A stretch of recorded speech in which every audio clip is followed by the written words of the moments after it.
بسم اللہ الرحمن الرحیم 12ویں جماعت کے طلباء و طالبات السلام علیکم۔ آپ پطرس بخاری کا لکھا ہوا مضمون مرحوم کی یاد میں پڑھتے ہو، کیونکہ یہی مضمون ابھی جاری ہے۔ آج بھی میرا موضوع اس کا ایک حصہ ہے۔ آپ اپنی کتاب کا صفحہ نمبر 42 نکالیے اور غور سے سنیے۔ تو مڈگاڑوں کی بدولت ٹائر دھوپ سے بچے رہیں گے۔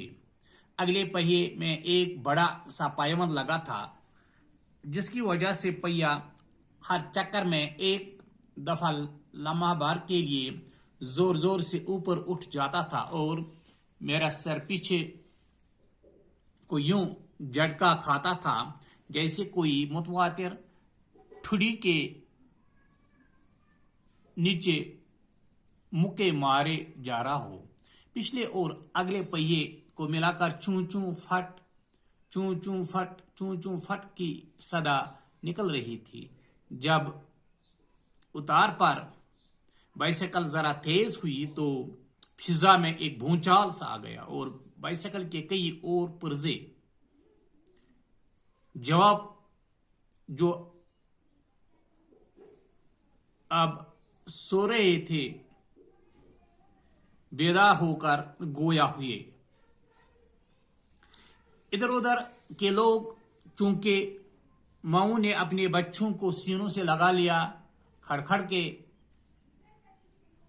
بیچ پہیوں کی آواز جدا سنائی دے رہی تھی، لیکن چونکہ بائسیکل اب پہلے سے تیز تھی اس لیے چوں چوں پھٹ پھٹ چوں چوں پھٹ پھٹ کی آواز نے اب چوں چوں پھٹ چوں چوں پھٹ چوں چوں پھٹ کی صورت اختیار کر لی تھی۔ تمام بائسیکل کسی افریقی زبان کی گردانیں دہرا رہی تھی۔ اس قدر تیز رفتاری بائسیکل کی طبعی نازک پر گراں گزری، چنانچہ اس میں یکلخت دو تبدیلیاں واقع ہو گئیں۔ ایک تو ہینڈل ایک طرف کو مڑ گیا، جس کا نتیجہ یہ ہوا کہ جا تو سامنے کو جا رہا تھا، لیکن میرا تمام جسم دائیں طرف کو مڑا ہوا تھا۔ اس کے علاوہ بائسیکل کی گدی دفعتاً 6 انچ کے قریب نیچے بیٹھ گئی، چنانچہ جب پیڈل کے لیے میں ٹانگیں اوپر نیچے کر رہا تھا تو میرے گھٹنے ٹھڈی تک پہنچ جاتے تھے۔ کمر دوہری ہو کر باہر نکلی ہوئی تھی اور ساتھ ہی اگلے پہیوں کی اٹکھیلیوں کی وجہ سے سر برابر جھٹکے کھا رہا تھا۔ گدی کا نیچا ہو جانا ازاں تکلیف دہ ثابت ہوا، اس لیے میں نے مناسب یہی سمجھا کہ اس کو ٹھیک کر لوں۔ چنانچہ میں نے بائسیکل کو ٹھہرا لیا اور نیچے اترا۔ بائسیکل کے ٹھہر جانے سے یکلخت جیسے دنیا میں خاموشی چھا گئی۔ ایسا معلوم ہوا جیسے میں کسی ریل کے اسٹیشن سے نکل کر باہر آ گیا ہوں۔ جیب سے میں نے اوزار نکالا، گدی کو اونچا کیا، کچھ ہینڈل کو ٹھیک کیا اور دوبارہ سوار ہوا۔ 10 قدم بھی چلنے نہ پایا تھا کہ ہینڈل یکلخت نیچا ہو گیا، اتنا کہ گدی اب ہینڈل سے کوئی فٹ بھر اونچی تھی۔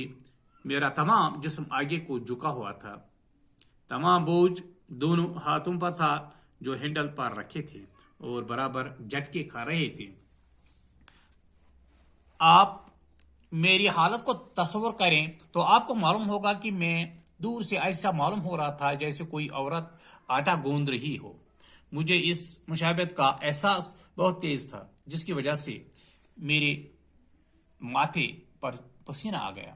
دائیں بائیں لوگوں کو کنکھیوں سے دیکھتا جاتا تھا، یوں تو ہر شخص میل بھر پہلے ہی سے مڑ مڑ کر دیکھنے لگتا تھا، لیکن ان میں کوئی بھی ایسا نہ تھا جس کے لیے میری مصیبت ضیافت تباہ کا باعث نہ ہو۔ ہینڈل تو نیچا ہو ہی گیا تھا۔ تھوڑی دیر بعد گدی بھی پھر نیچی ہو گئی اور میں ہماتن زمین کے قریب پہنچ گیا۔ ایک لڑکے نے کہا، دیکھو یہ آدمی کیا کر رہا ہے، گویا اس بدتمیز کے نزدیک میں کوئی کرتب دکھا رہا تھا۔ میں نے اتر کر پھر ہینڈل اور گدی کو اونچا کیا، لیکن تھوڑی دیر کے بعد ان میں سے ایک نہ ایک پھر نیچا ہو جاتا۔ وہ لمحے جن کے دوران میں میرے ہاتھ اور میرا جسم دونوں برابر ایک ہی بلندی پر واقع ہوں، بہت ہی کم تھے، اور ان میں بھی یہی سوچتا رہتا تھا کہ اب گدی پہلے بیٹھے گی یا ہینڈل۔ چنانچہ نڈر ہو کر نہ بیٹھتا بلکہ جسم کو گدی سے قدرے اوپر ہی رکھتا، لیکن اس سے ہینڈل پر اتنا بوجھ پڑ جاتا کہ وہ نیچا ہو جاتا۔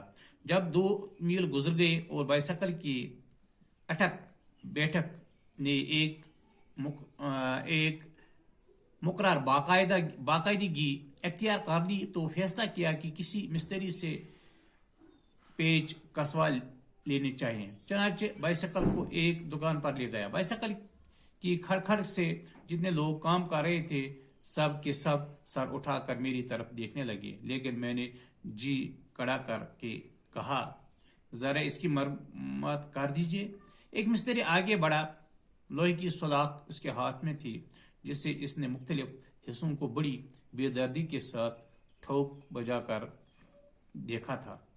دیکھا۔ معلوم ہوتا تھا کہ اس نے بڑی تیزی کے ساتھ سب حالات کا اندازہ لگا لیا ہے، لیکن پھر بھی مجھ سے پوچھنے لگا کس کس پرزے کی مرمت کرائے گا۔ میں نے کہا، بڑے گستاخ ہو تم، دیکھتے نہیں کہ صرف ہینڈل اور گدی کو ذرا اونچا کروا کے کسوانا ہے بس، اور کیا؟ ان کو مہربانی کر کے فوراً ٹھیک کر دو اور بتاؤ کتنے پیسے ہوئے۔ مستری کہنے لگا، مرگاڑ بھی ٹھیک کر دوں۔ میں نے کہا، وہ بھی ٹھیک کر دوں۔ کہنے لگا، اگر باقی چیز بھی ٹھیک کرا لیں تو اچھا ہو۔ میں نے کہا، اچھا کر دو۔ بولا، یوں تھوڑی ہو سکتا ہے، 10-15 دن کا کام ہے، آپ اسے ہمارے پاس چھوڑ جائیں۔ اور پیسے کتنے لوگے؟ کہنے لگا، بس 30-40 روپے لگیں گے۔ ہم نے کہا، بس جی، جو کام تم سے کہا ہے کرو اور باقی ہمارے معاملات میں دخل مت دو۔ تھوڑی دیر میں ہینڈل اور گدی پھر اونچی کر کے کس دی گئی۔ میں چلنے لگا تو مستری نے کہا، میں نے کس تو دیا ہے لیکن پیچ سب گھسے ہوئے ہیں، ابھی تھوڑی دیر میں پھر ڈھیلے ہو جائیں گے۔ میں نے کہا، بدتمیز کہیں کا، تو 2 آنے پیسے مفت میں لے لیے۔ بولا، جناب، آپ کو بائسیکل بھی تو مفت ملی ہوگی، یہ آپ کے دوست مرزا صاحب کی ہے۔ مرزا صاحب کی ہے نا لولویا، وہی بائسیکل جو پچھلے سال مرزا صاحب یہاں بیچنے کو لائے تھے۔ پہچانی تم نے؟ 22 صدیاں ہی گزر گئے لیکن اس بائسیکل کی خطا معاف ہونے میں نہیں آتی۔ میں نے کہا، واہ، مرزا صاحب کے لڑکے اس پر کالج آیا جایا کرتے تھے اور ان کو ابھی کالج چھوڑے 2 سال بھی نہیں ہوئے۔ مستری نے کہا، ہاں ٹھیک ہے، لیکن مرزا صاحب خود جب کالج میں پڑھتے تھے تو ان کے پاس بھی تو یہی بائسیکل تھی۔ میری طبیعت یہ سن کر کچھ مردہ سی ہو گئی۔ میں بائسیکل کو ساتھ لیے آہستہ آہستہ پیدل چل پڑا، لیکن پیدل چلنا بھی مشکل تھا۔ اس بائسیکل کے چلانے میں ایسے پٹھوں پر زور پڑتا تھا جو عام بائسیکلوں کے چلانے میں استعمال نہیں ہوتے، اس لیے ٹانگوں اور کندھوں اور کمر اور بازوں میں جا بجا درد ہو رہا تھا۔ مرزا کا خیال رہ کر آتا تھا، لیکن میں ہر بار کوشش کر کے اسے دل سے ہٹا دیتا تھا، ورنہ میں پاگل ہو جاتا اور جنون کی حالت میں پہلی حرکت مجھ سے یہ سرزد ہوتی کہ مرزا کے مکان کے سامنے بازار میں ایک جلسہ منعقد کرتا جس میں مرزا کی مکاری، بے ایمانی اور دغا بازی پر ایک طویل تقریر کرتا اور اس کے بعد ایک چتا جلا کر اس میں زندہ جل کر مر جاتا۔ چند الفاظ ہیں اس میں: اٹکھیلیاں، نخرے، مذاق، چھیڑنا، مشابہت، ایک دوسرے سے میل کھانا، ہو، گستاخ، بد زبان، خطا، غلطی، ضیافت، بہترین قسم کا کھانا منعقد کرنا، انتظام کرنا، مکاری، چالاکی، فریب دینا۔